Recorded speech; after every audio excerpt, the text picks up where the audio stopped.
dont on parle, Marine Le Pen, Sarkozy, Ferrand, etc. Moi, je n'ai pas été condamné pour des histoires d'argent. Mais pour incitation à la haine raciale. Exactement, pour des idées. De façon définitive, là. Oui, oui, absolument, pour des idées. Oui, il faut dire aux gens pourquoi j'ai été condamné. J'ai été condamné pour avoir dit que la plupart des délinquants étaient arabes et noirs. J'ai été condamné pour avoir appelé aussi Corinne. Et que le maréchal Pétain avait sauvé des juifs, vous avez dit ça aussi. Oui, absolument, des juifs français. Et j'ai. Mais ce sont des idées qui tombent sous le coup de la loi. Vous avez. Non, non, c'est pas la loi, ça, c'est pas la loi. Ah, si. Non, non, pas du tout. C'est la preuve, vous avez été condamné. C'est une interprétation d'une loi liberticide. Non, si vous voulez qu'on parle de tout ça, on va en parler.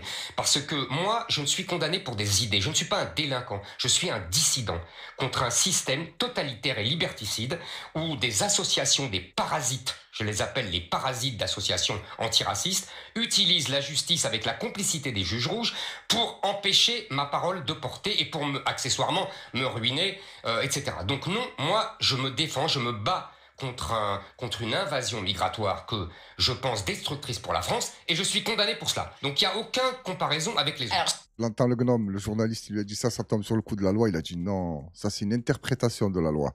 Quand c'est pour eux, c'est une interprétation. Quand c'est pour vous, tu vas en prison. Faut pas tortiller du cul pour marcher droit. C'est pas une bonne nouvelle, ça. Éric Zemmour est devenu un dissident. Et en plus, il commence à être complotiste. Quand il te dit que c'est les juges rouges et les associations antiracistes qui veulent le faire taire et qui veulent le ruiner. C'est quoi, ça? C'est pas du complotisme. J'ai juste 2-3 petits trucs à dire sur Éric Zemmour. Donc, il a été condamné pour incitation à la haine raciale.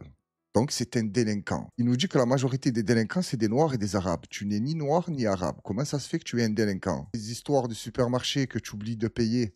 Toi, tu appelles ça un oubli, moi j'appelle ça du vol. Et le plus beau, c'est pas que ça, c'est qu'après, il donne l'argent à un policier qui va aller régler son larcin. Policier payé avec le contribuable français. Voilà pour eux à quoi ça sert l'argent des Français. Et juste un petit mot pour le policier. Tu es un méchant larbin, c'est impressionnant. Non seulement il vole dans un supermarché, après il descend, il te donne de l'argent, il te dit « Oh tiens, j'ai oublié de payer ». Et toi, tu vas comme un larbin. Tu es un monstre. Ensuite, quand il parlait de parasites, il faisait quoi, lui, chez Ruquier? Il faisait pas le parasite? Encore payé par le contribuable français. Putain, il en veut aux Français, lui. J'ai l'impression qu'il profite pas mal sur le dos des Français, Éric Zemmour. Alors, les amis, comment se porte la Horde? J'espère que vous allez tous et toutes bien. Bienvenue dans l'actualité de la Horde. Merci à toutes et à tous pour vos commentaires, vos likes et votre soutien. Force à la Horde. Je souhaite également la bienvenue aux nouveaux abonnés. Chaque jour, un peu plus. Doucement mais sûrement, mais on lâche pas l'affaire. Bienvenue à toutes et à tous dans l'actualité de la Horde, là où on n'est pas à l'affût de l'actu, mais on est à l'actu de l'affût. Elle est pas mal, celle-là. Elle est sortie naturelle en plus, mais pas je gamberge, t'imagines? La Horde, plus sérieusement, je vous invite tous à aller dans la description. Il y a tous les liens. Rejoignez la Horde de partout, chaîne de secours. Appuie sur le bouton rejoins. Lâche-toi un peu. Je sais que tu es tarpin dur et soutiens la Horde. Ça te fera pas de mal et moi, ça me fera du bien. Ça mettra du caviar dans les épinards. La Horde, si ce soir j'arrive à poster cette vidéo, je suis un bon. Parce que je la fais, il est 15h15. Je n'ai jamais réussi à faire ça, mais on va relever le défi. Ce soir, 21h, en direct live de la Horde. Tu vois, à force de dire des conneries, j'ai oublié où on en était. Donc les amis, après avoir pris un énorme plaisir à vous remercier, nous allons passer à la vidéo suivante. Accrochez-vous, il y a du lourd. Moi, je te vends du rêve, c'est comme d'habitude que des vidéos de merde. Attachez vos ceintures, ça va secouer. Là, on s'arrête vite fait sur une petite vidéo. Écoute la raison de la séparation. Quelles sont les raisons de votre séparation? C'est venu de moi, j'ai pu supporter le comportement de madame par rapport à moi. Je me sentais oppressé. Et vous, madame, selon vous, c'est quoi la raison de la séparation? Que je l'ai trouvée chez une autre femme. Vous précisez? Oui, en train de fumer une cigarette parce que cette personne était dans une situation de rupture, elle aussi, et j'avais besoin j'avais besoin de parler, j'avais besoin de conseils, j'avais besoin d'être épaulé dans ces moments. Et... Sauf que cette personne en question, j'ai vu les conversations que vous vous envoyez sur Facebook, elle envoie quand même des photos de ses seins, donc excuse-moi. Pour être épaulé, il n'y a pas besoin d'envoyer un décolleté. Bon. Magnifique la phrase de la fin. Pour être épaulé, tu n'as pas besoin d'un joli décolleté. Si, ça aide. Et le pauvre, moi, je le crois. Il est parti fumer une cigarette avec une amie à lui pour l'épauler. Quand il est arrivé, elle était à poil. Et alors, quel est le mal de discuter avec son amie alors qu'elle est à poil? Est-ce que tu m'as vu le comportement de la juge? Ça se voit que ça passe pas avec elle, ton histoire d'épauler avec des nichons. Normalement, tu épaules avec des épaules. Lui, non, il se fait épauler. Lui, il se fait épauler par une double. Moi, personnellement, la juge, elle m'aurait dit, mais attends, comment ça, elle t'épauler, mais elle avait laissé en l'air. Moi, je cherchais pas à être épaulé, madame. Je cherchais à être nichonné. C'est un nouveau terme, ça vient de sortir. C'est quand elle t'a mis plein la tronche. Et lui, très culotté, il le dit sereinement.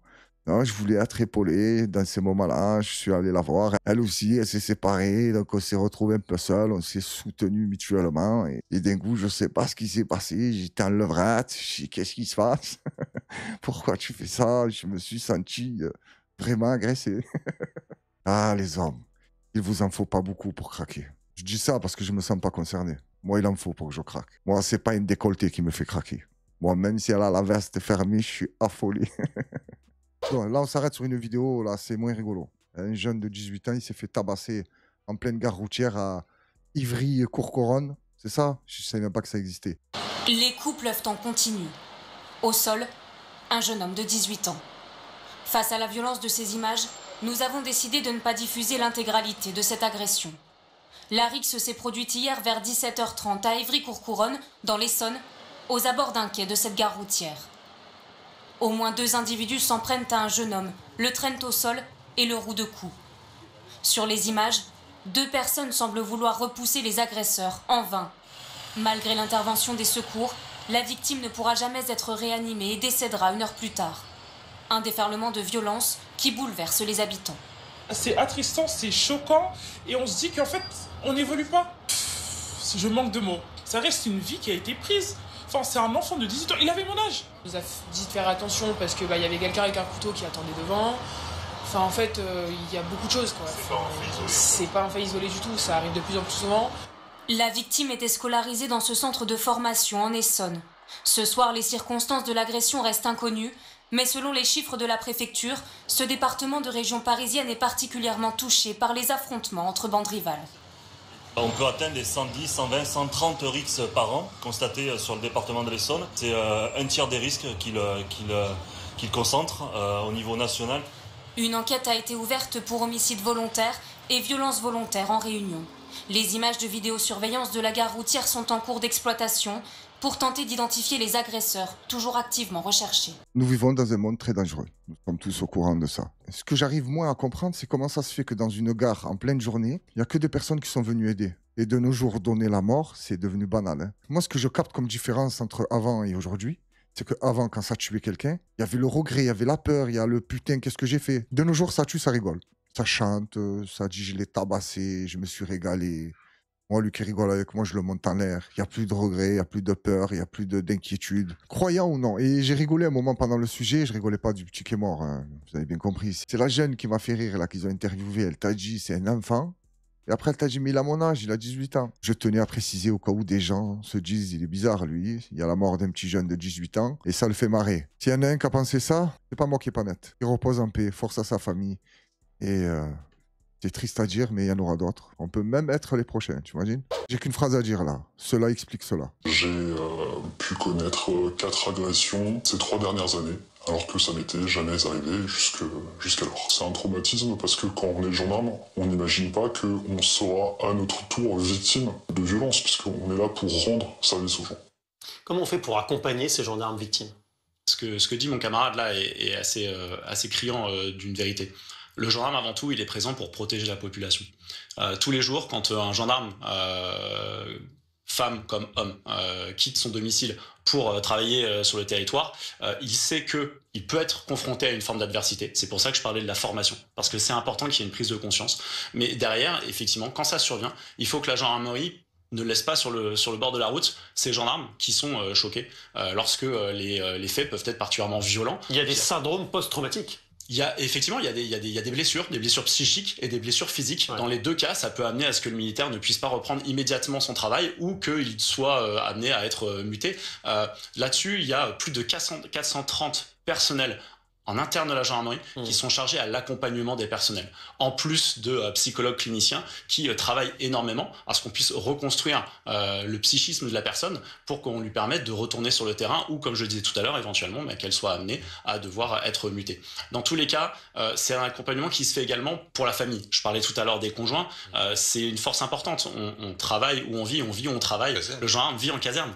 Il vit en caserne avec sa femme et ses enfants, enfin son conjoint d'ailleurs, puisqu'il y a énormément de personnel féminin en gendarmerie, son conjoint et les enfants qui sont sur place. Donc la blessure d'un gendarme affecte ses camarades, affecte sa famille. Et donc c'est un accompagnement global. C'est eux qui sont censés représenter l'autorité. Mais non, ça va voir des psys.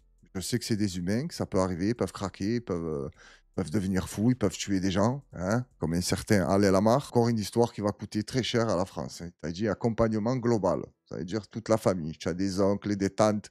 Tu as parlé avec eux, c'est que tu as dû les rendre fous. Ramène-les, on va tous au psy. On va tous parler ensemble. T'inquiète pas, on va arranger ça. Est-ce que tu as compris pourquoi je t'ai dit cela? Explique cela. Quand tes forces de l'ordre ne sont ni forts, ni maintiennent l'ordre, c'est normal qu'il y a des jeunes qui meurent dans des gares routières. Moi, personnellement, je n'ai aucun problème avec les gendarmes. Hein. Je me suis fait contrôler 2-3 fois dans ma vie, je crois, ou un peu plus, par les gendarmes. Ça s'est toujours bien passé. Hein. Bonjour, monsieur. Les papiers, les types sont carrés, sont polis. Donc, pour mon propre vécu personnel, j'ai rien à dire. Mais l'histoire de se faire agresser quand il y a un gendarme, je la comprends pas. Je la comprends pas dans le sens où c'est toi l'autorité. C'est toi qui dois choquer les gens.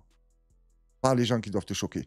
Après, je sais que quand il y a des délits de fuite, ça ne s'arrête pas. Le gendarme, il n'est pas fait en carbone. Il se prend la voiture et dans la merde. Si ça parle de ces agressions-là, ouais, je comprends. Mais quand c'est les types que tu contrôles, tu es en train de parler avec eux, ils te font le voyou, ils te frappent ou ils te rendent fou, tu sors le taser et tu lui envoies une dose. Ça va le calmer. Va faire ça au bled.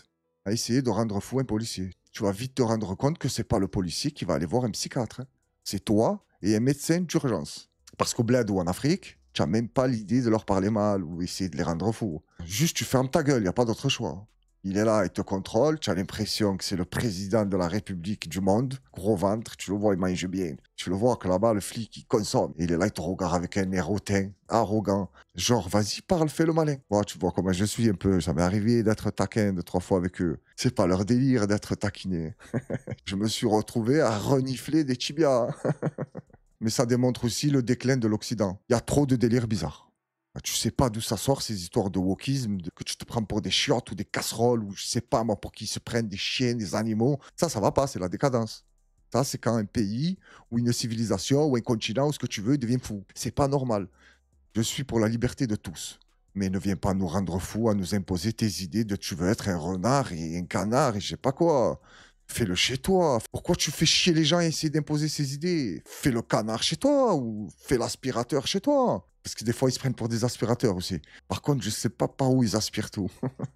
Là, on passe à une vidéo qui va en ravir plus d'un d'entre vous. On écoute. L'ancien ministre de l'Agriculture chinois Tang Renjian, en poste de 2020 à 2024, vient d'être condamné à mort pour corruption. Ancien gouverneur de la province du Gansu et vice-président. Alors, qu'est-ce que tu en penses?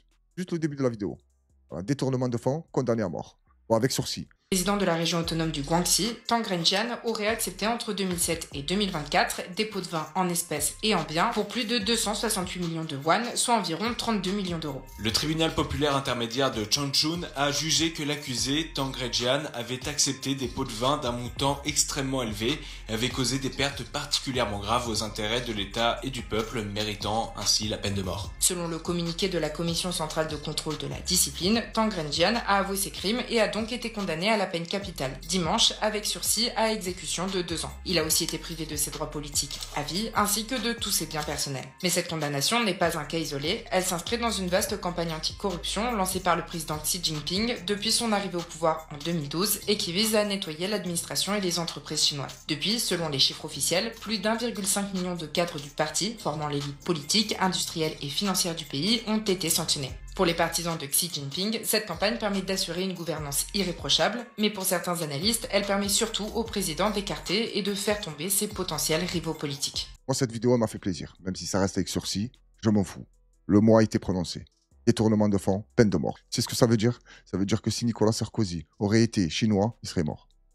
Voilà, c'est aussi simple que ça. Tu le vois, le président chinois, Xi Jinping, un des hommes les plus puissants du monde, même si j'aime pas trop cette histoire de puissant, parce qu'on finit tous dans un trou, mais bon, un des hommes les plus puissants du monde, qui te met un costume à quoi? Combien il doit coûter le costume? 17,20 €, 18 €. Et toi, tu viens dans son gouvernement, en tant qu'escroc professionnel, et tu prends des pots de vin. Le président chinois, il a dû lui dire quand il était tête à tête. Il lui a dit, oh gros, ça fait 15 ans que je suis là, j'ai toujours le même costume à 20 €. Et toi, tu viens, tu détournes de l'argent. Et il lui a dit, manque-toi, dans les 2 ans qui arrivent, tu vas voir ce que je vais te faire. Tu veux détourner de l'argent, je vais te détourner la tête. D'ailleurs, j'aimerais bien savoir comment elle est mise en pratique, la peine de mort en Chine. Il y en a un de vous qui est au courant, faites-vous plaisir. Là, les amis, on passe à la vidéo des animaux. Comme d'habitude, on essaye toujours de mettre un peu la faune sauvage. Vu qu'on s'appelle là, je vais laisser le dire. Tu aimes pas ou pas? Parce que si tu l'as pas dit, je passe vraiment pour un con. Je sais même pas. Regarde-moi cette vidéo, mais j'espère que cette histoire s'est bien terminée.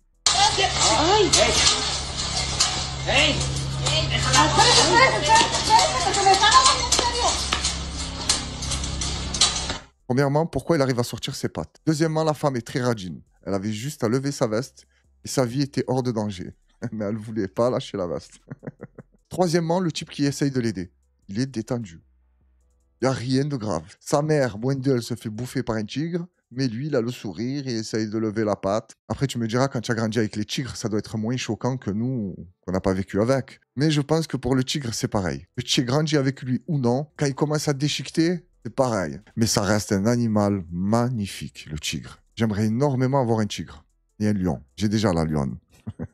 Donc n'oubliez surtout pas de vous abonner, de liker, de faire péter le référencement pour que je puisse m'offrir un tigre et un lion. Et attention, pas dans les conditions que vous imaginez. Non, c'est moi qui vais vivre où ils sont.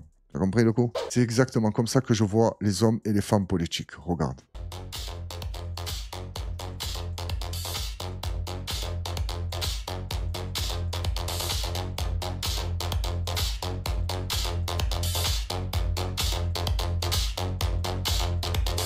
Macron, tu n'as pas l'impression qu'ils te l'ont mélangé avec de l'hormone?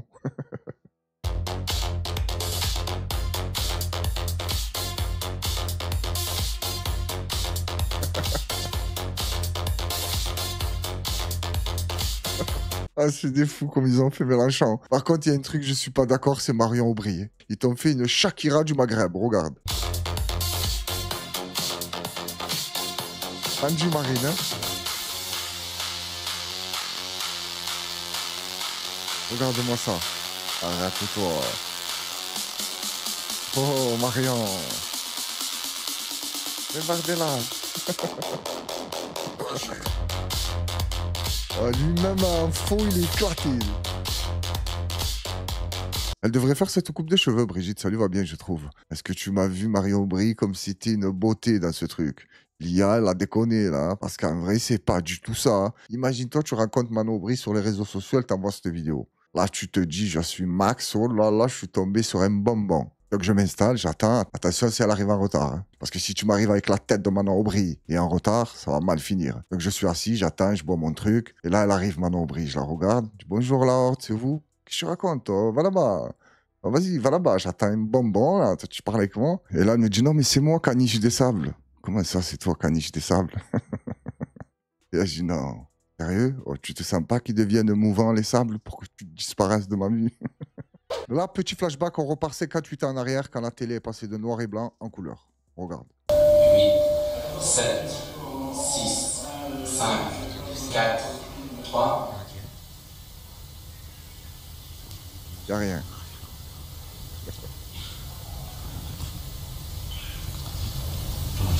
Ça me sent encore. Et voici la couleur, au jour fixé et à l'heure dite. Mesdames, Mesdemoiselles, Messieurs, vous qui maintenant nous voyez tels que nous sommes, vous cesserez très vite, je le sais bien, d'être sensible à la magie de la chose. Et vous trouverez bientôt tout à fait naturel de voir la vie, avec ses couleurs, envahir vos écrans. Je voudrais tout de même vous demander, au moins en ce premier jour, de considérer qu'il s'agit là d'un tour de force technique et d'une petite révolution. Là aussi, les amis, je me pose pas mal de questions. Pourquoi c'était nul en noir et blanc et c'était encore plus nul en couleur? Vous nous voyez tels que nous sommes. Pourquoi en noir et blanc, tu t'es transformé? On te voyait comme tu étais. C'était de la merde en noir et blanc et c'est de la merde en couleur. Ça n'a rien changé du tout. C'est ce que j'ai imaginé pendant la vidéo. Tu as vu comme ils étaient sérieux, costume, ils se tenaient droit. J'ai imaginé Cyril Hanouna qui rentre avec eux là. Quand c'est la couleur, tu vois Cyril Hanouna, il rentre. Salut les chéris. Alors, putain, toi, je t'aime trop. Il parlait, il aurait dit, mais quel est ce personnage étrange? D'où vient-il, ce jeune homme basané? Et Cyril Hanouna, il aurait dit, arrête, tu es niqué. Je t'aime trop, mon chéri. Non, mais pour l'époque, ça devait être quelque chose. Regarder toute ta vie comme ça en noir et blanc et d'un coup, te mettre la couleur. Waouh. Et là, tu es subjugué parce que tu te rends compte que ça fait des années que tu te tapais des mecs à la télé, ils étaient dégueulasses. Comme tu vois leur tête, tu dis, oh, tu te sens pas de remettre en noir et blanc parce qu'en couleur, ça fait mal. Là, la Horde, on passe à une vidéo de CNews sur le plateau de Pascal Praud. Incroyable, je suis d'accord avec Sarah Salman. Jamais de ma vie, j'aurais cru ça possible. On écoute. Comme moi, par exemple, je suis un homme public, donc j'interviens sur ces sujets. On me conseille de ne pas trop en dire. Oui. Mais vous, c'est détournement de fonds publics, c'est pas la même infraction. Je n'ai rien détourné du tout. Voilà. La juridiction le dira. Aucun enrichissement personnel. Voilà.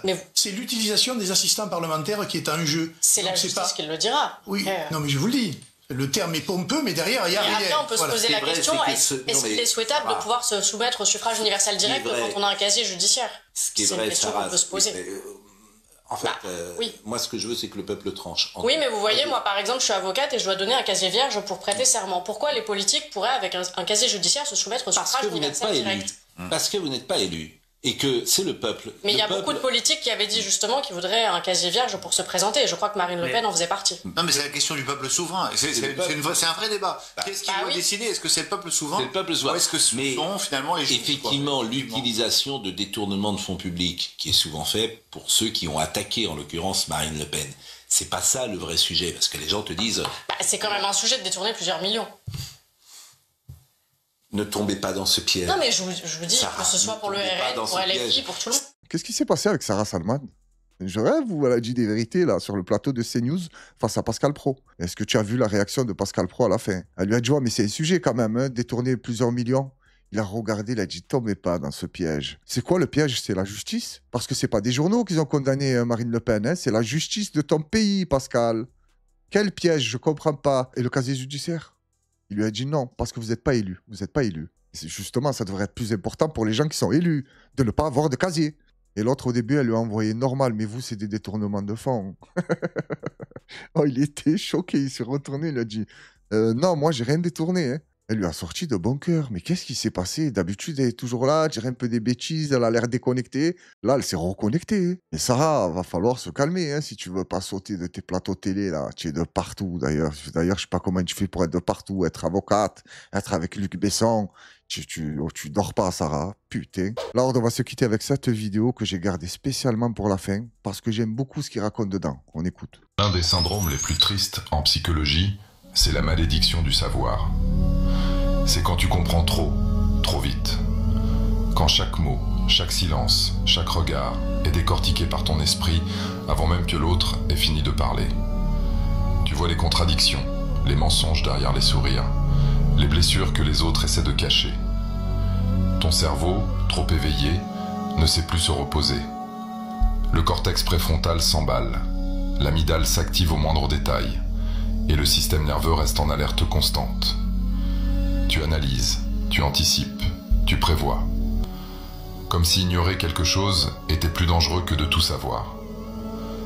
Mais ce savoir a un prix. Tu ne profites plus de la légèreté. Tu vois ce que les autres ne voient pas, et ça t'isole. À force de tout comprendre, tu finis par ne plus te sentir compris. Alors la vraie question est simple. Est-ce un don ou une malédiction qui condamne à ne jamais trouver la paix? Pour l'histoire, c'est un don ou une malédiction. Ça, c'est d'Adrien Monk. Hein. Tu ne comptes pas nous la faire à nous, on a les refs. Hein. Ça doit provenir du stoïcisme. Des fois, je regarde des trucs comme ça, là, du stoïcisme. Il t'explique énormément de choses sur toi, pas sur toi, comment tu dois parler, comment tu dois fermer ta gueule, et tout dans la sérénité et dans le calme. Tu vois ce que je veux dire? Et j'ai beaucoup aimé la phrase « À force de tout comprendre, on finit par ne plus être compris ». J'espère que vous comprenez, parce qu'on est dans la merde, là. Si on est tous comme ça, et que tout le monde a compris que personne ne peut nous comprendre, comment on fait pour comprendre, alors? Un peu bizarre, son histoire de syndrome de savoir, lui. Hein. Il a dit, tu comprends que tu as compris, mais en fait, tu n'as rien compris. Attends, bon, à la fin, j'ai envie de te dire, je n'ai pas compris. Non, sérieusement, la Horde, j'ai beaucoup aimé. Dites-moi si certains se sont reconnus dans ce qu'il a dit. Et si tu t'es reconnu, c'est que tu es comme moi. Donc abonne-toi, like, commente, partage, rejoins. Abonne-toi à la chaîne de secours, fais ce qu'il y a à faire. Alors, merci à toutes et à tous d'avoir suivi la vidéo. Prenez soin de vous, de vos proches et ceux qui vous entourent. Je vous souhaite une excellente soirée. Je ne vous dis pas à demain parce que je crois que je vais commencer à faire un jour oui, un jour non. Parce que tous les jours, c'est violent. Donc, à très bientôt et force à la Horde.